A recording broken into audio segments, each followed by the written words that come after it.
Sir, वर्तमान जो हालात हैं, अभी घटनाक्रम जो देखा आपने कि चंपई सोरेन इस्तीफा देते हैं, फिर तुरंत मुख्यमंत्री जो पहले खबर आती है कि 7 तारीख को बनेंगे, फिर अचानक दूसरे दिन ही बन जाते हैं, तो क्या कहें, कैसे देखें, क्या डर है उनको कि अचानक फिर मुख्यमंत्री तुरंत ही बन जा रहे हैं? देखिए, डर तो यह है कि भाई 2 महीने के बाद चुनाव होंगे तो सत्ता से वो बेदखल होने वाली है, जनता उनको बेदखल कर देगी। भ्रष्टाचार और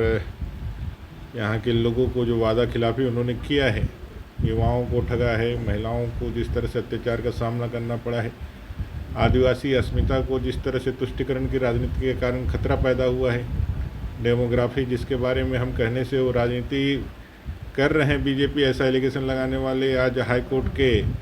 उस दिशा निर्देशन के बाद चुप बैठे हुए। तो उनको मालूम है कि 2 महीने के बाद आम चुनाव में इस इंडिया अलायंस की एक ज़बरदस्त हार होने वाली है, तो इसलिए बचे हुए 2 महीने भी उनको बर्दाश्त नहीं हुए और उन्होंने चंपई सोरेन जी को बड़े ही बेबस और लाचार बना करके बड़े ही अमर्यादित तरीके से उनको बेदखल किया और अपने खुद सत्ता पे आसीन किए। आदिवासियों के हित की बात करने वाले मुख्यमंत्री जो शुरू से हमेशा जब नेता प्रतिपक्ष थे तब से बात करते थे, लेकिन उन्हीं के पार्टी के एक आदिवासी नेता जो चंपई सोरेन थे, फिर उनको हटा करके दोबारा बनना, फिर 2 महीने बाद ब्रेक कर रहे थे, क्या दिक्कत? देखिए, आदिवासी का जब भी वो बात करते हैं तो उसका सीधा समुच्चय यह समझना चाहिए समुच्चय में कि आदिवासी मतलब उनका परिवार, वो उनके बीवी, उनके भाई और उनका जो परिवार है वही उनका पूरा परिवार है। आदिवासियों का विकास मतलब सोरेन परिवार का विकास ही आदिवासियों का विकास है, ऐसा उनके मन मस्तिष्क में एक विचार बैठा हुआ है। नहीं तो उस चंपई सोरेन जी को जो लगातार अच्छा काम कर रहे थे, इनके जाने के बाद पूरी सत्ता को अच्छे से संभाला था। सिर्फ यही नहीं, जब गुरुजी का वो एकदम समझिए तो जब से झारखंड मुक्ति मोर्चा अस्तित्व में आया तब से एक बड़े सिपाही की तरह उनके साथ खड़ा रहे और उनकी एक पैठ भी है, एक बड़ा नाम भी है। लेकिन आप अगर झारखंड में झारखंड मुक्ति मोर्चा की राजनीति को देखेंगे तो जितने भी कद्दावर या बड़े नेता हो, चाहे स्टीफन मरांडी जी हो, चाहे नलिन सोरेन जी हो, चाहे लोबिन हेम्ब्रम जी हो, या साइमन मरांडी जैसे लोग, या हेमलाल जी मुर्मू जैसे लोग, या फिर आप देख लीजिए यहाँ से सालखन मुर्मू जैसे लोग, इन सारे लोगों को अपने हमेशा से बलि देनी पड़ी है अपने राजनीतिक महत्वाकांक्षा या राजनीतिक कारणों से। वो जब भी उनको ज़रूरत पड़ा है उन्होंने हमेशा से इस सोरेन परिवार ने लोगों का असमय राजनीतिक हत्याएँ की है, मैंने राजनीतिक रूप से उनको पूरी तरह से उनको हमेशा से उनके जो भी मिलना था उसको ख़त्म किया है। तो ये नया कोई अपवाद नहीं है और इसीलिए इनका जो है सत्ता में आना और चंपई जी का जाना, मुझे लगता है राजनीति अलग जगह होता है लेकिन व्यक्तिगत रूप से एक व्यक्ति के रूप में भी हम लोग ये देखते हैं कि कहीं से भी अच्छा नहीं दिखता है और जनता में भी इस बात को लेकर चर्चा है कि आप इस तरह से करके अच्छा नहीं किया। करनी और करनी में जो अंतर है ना, उसका चेहरा अगर कोई हो सकता है तो उसका नाम हेमंत सोरेन हो सकता है। अगर वो 5 लाख बेरोजगारों को रोज़गार देने का बात करते हैं, 5,000-7,000 बेरोजगारी भत्ता देने का बात करते हैं तो समझ लीजिए कि वो नहीं देंगे। अगर वो हिंदू देवी देवताओं पे कटाक्ष करते हैं, उनके खिलाफ लोगों को भड़काते हैं और अपने लिए वोट तुष्टिकरण की राजनीति के लिए जुगाड़ करते हैं तो समझ लीजिए कि उतना ही आस्तिक हैं और मंदिरों में उतना ही लोगों को, भगवान को उतना ही पूजते हैं। मुझे लगता है कि भाई ये जो आपका दोहरा चरित्र वाला जो विषय होता है वो नहीं करना चाहिए, सच को सच करना चाहिए। विशेषकर लोगों के भावना और संवेदनाओं से नहीं खेलना चाहिए, क्योंकि व्यक्ति तो आपको एक लीडर के रूप में देखता है, जो भी आपके फॉलोअर्स है वो आपको लीडर के रूप में दिखता है। आप जो बोलते हैं उसको ग्रहण करता है, वो ग्राह्य करता है और उसके हिसाब से वो एक्ट करता है। आप कभी अपने निजी क्षणिक स्वार्थ के लिए, वोट के लिए आप कुछ ऐसी बातें कह देते हैं जिससे जो है धर्म और संस्कृति पर प्रभाव डाले, तो कहीं से भी उचित नहीं है। और राज्य की जनता भी देख ही रही है, आपने जो विषय उठाया है वो तो लोग देख ही रहे हैं, प्रत्यक्ष देख रहे हैं कि भाई इनके कथनी और करनी में कितना जमीन आसमान का अंतर है। अच्छा, ये अभी मुख्यमंत्री का शपथ लेना 2 महीने या 3 महीने में क्या लगता है कि झारखंड में क्या होगा? कुछ नया नहीं होने वाला है और इन्होंने अकेले ही शपथ लिया। अगर पूरे मंत्रिमंडल के साथ शपथ लेते हैं तब भी इनको अपने में भरोसा रहता है। तो विपक्ष तो हम लोगों के 2 सांसद बन गए हैं, विधायक हम लोग ऐसे ही कम है, आपके पास मेजोरिटी है, इसके बाद भी आप इतने डरे हुए हैं कि अपने मंत्रिमंडल की घोषणा नहीं कर रहे हैं। पहले आप कॉन्फिडेंस मोशन को पहले पास करना चाहते हैं, उसके बाद आप जो है इस पे जाते हैं मंत्रिमंडल, क्योंकि आपको मालूम है कि कॉन्फिडेंस मोशन एक बार पास होने के बाद 3 से 6 महीने के बाद ही आपको कॉन्फिडेंस मोशन आता है, क्योंकि आपके अंदर खाने भी बहुत ज़्यादा जो है अंतर्विरोध है, लोगों का पकड़ नहीं है मंत्रियों में लगातार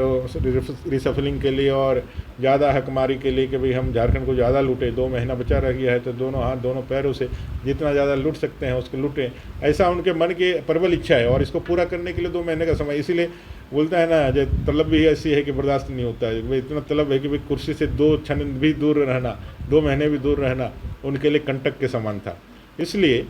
मैं कह सकता हूं कि उनके लोग ये स्थापित करने में लगे हैं कि भरत और राम के जैसा उदाहरण है कि जिस तरह से राजा रामचंद्र जी वनवास में गए तो भरत जी ने उनके खड़ों को रख करके पूरा शासन चलाया और फिर जैसे राम जी वनवास से वापस आए तो उनको उनके सत्ता को समर्पित कर दिया। यहाँ मामला भरत और राम वाला नहीं है, यहाँ मामला औरंगजेब वाला है, जहाँ औरंगजेब सत्ता के सुख प्राप्ति करने के लिए अपने सहोदर भाइयों को कत्लेआम करके सत्ता हासिल करता है। तो ये वैसे ही लोग हैं और ऐसे ही विचारधाराओं के पोषक हैं। इंडिया अलायंस का यदि आप पूरा थाउट देखेगा और उनका जो वे ऑफ एक्शन है सदन से लेकर के पूरे भारतीय राजनीति में, वो ज़्यादा प्रभावित है औरंगजेब और मुस्लिम तुष्टिकरण और वैसे पाश्चात्य ताकतों के साथ वो भारत की संस्कृति और मूल भावना को खंडित करना चाहते हैं। तो भाई वो अपने तरह से एक्ट कर रहे हैं और 100% जान के रखिए, ये जो चंपई सोरेन जी का सत्ता से पदच्युत करना हो, ये विशुद्ध उदाहरण है और विशुद्ध उदाहरण ये राम और भरत जी का नहीं है, ये औरंगजेब का उस मानसिकता का। लेकिन मंत्री बन्ना गुप्ता, स्वास्थ्य मंत्री बन्ना गुप्ता का कहना है कि बीजेपी ने शेर को भेजा था, बब्बर से बाहर आया है। अब वो बन्ना गुप्ता जी को मंत्री बनना है, अब तो कुछ ना कुछ उपमा नहीं देंगे। दरबारी का काम होता है, जब तक दरबारी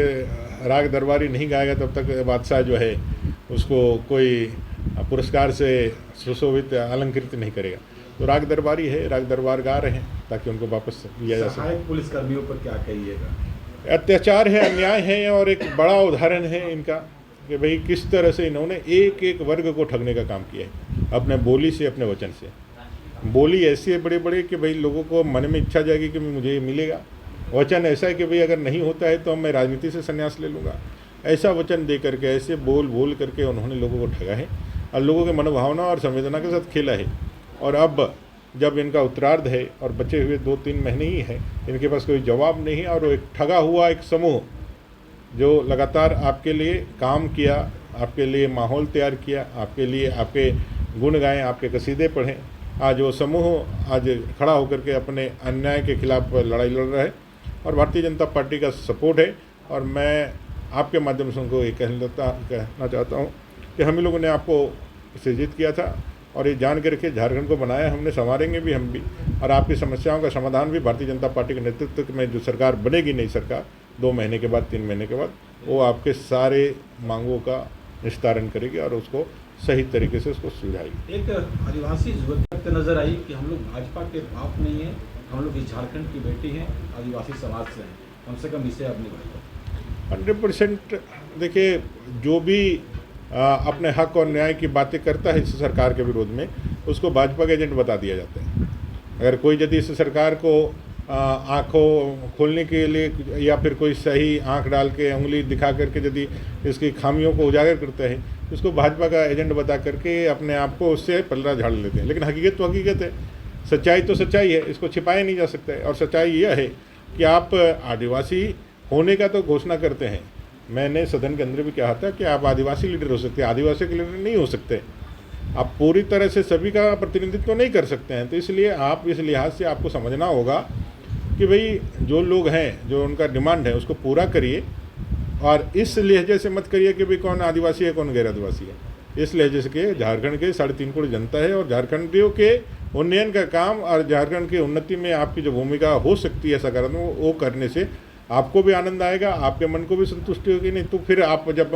अपने जीवन और अपने कार्यकाल का विवेचना करेंगे तो आप पाएंगे कि आपने सिर्फ और सिर्फ धन कमाया, लोगों का जन नहीं कमाया।